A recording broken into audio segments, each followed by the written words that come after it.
In today's video, I am going to teach you how to set up Aweber list automations. Start by going to the automation section in your Aweber account. From there, click on Workflow. This is where you build automated sequences that send emails based on specific subscriber activity. Next, click Create Workflow. Aweber will give you the option to use a template or to start from scratch. Templates can be helpful if you want a quick setup, but starting from scratch gives you full control. Choose the option that best fits your goal. Now you will name your campaign. Use a name that clearly describes what the workflow is for so you can find it later and keep your account organized. For example, you might name it something like Customer Updates.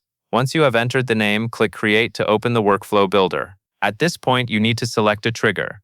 The trigger decides when the automation begins.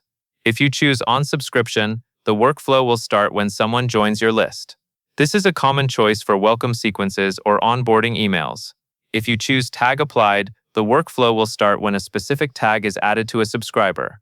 This is useful for targeting people based on actions or interests, because you can apply tags from sign-up forms, links, or other automation rules.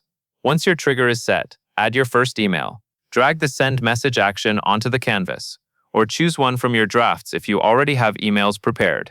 Then click the message block to choose an existing email or create a new one.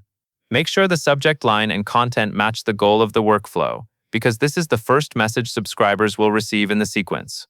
After the message, drag a wait action underneath it. This sets a delay, such as waiting a day or a few hours, so subscribers do not receive everything at once.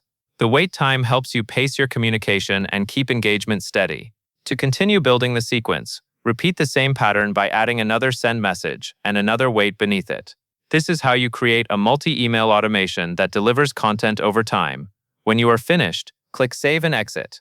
Finally, go back to the workflow list and click Activate to turn the automation on, so it can start running for new subscribers based on your trigger.